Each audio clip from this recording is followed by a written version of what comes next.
Cancer isn't the first battle Senator McCain has faced. He spent 5 years as a prisoner of war after his plane was shot down by North Vietnamese troops in 1967. It was as a POW that McCain met John Furr, a fellow airman who was also shot down and held as a POW, starting a friendship that continues today. Cronkite News reporter Noëlle Lilley sat down with Furr, who's wishing for a quick recovery for his old friend. She brings us the story from our Washington bureau.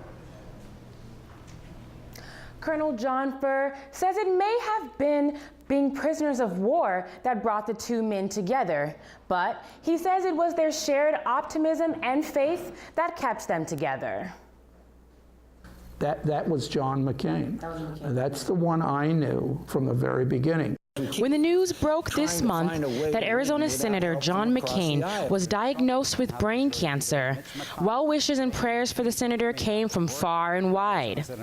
One man, however, says he hasn't stopped praying and doesn't intend to.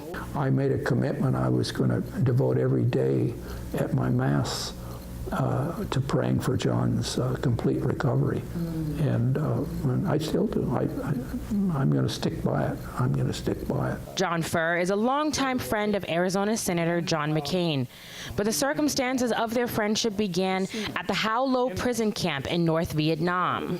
I had heard John McCain's name mentioned to me as a result of the tapping code and communicating across the wall with other POWs.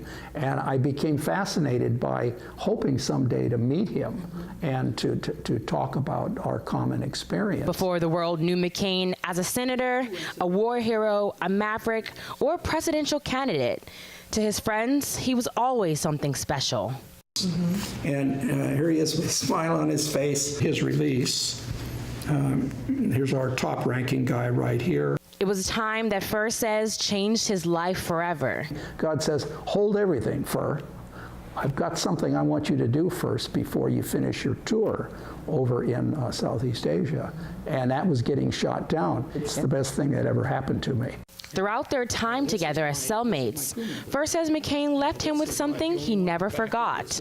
This cause greater than your own self-interest, and then leading people to do the right thing. When the war ended, Furr and McCain were both released, received awards and honors for their service, and continued their friendship to this day.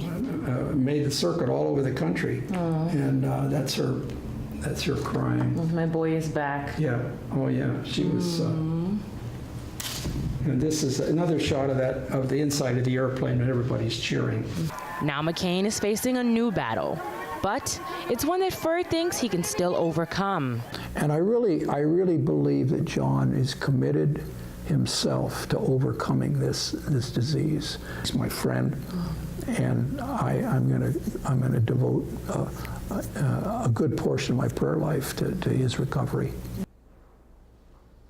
Furr says he still keeps in touch with John McCain, sometimes stopping by the senator's Capitol Hill office, and other times when McCain joins Furr and other Vietnam vets for lunch in the D.C. area, at a Vietnamese restaurant, of course.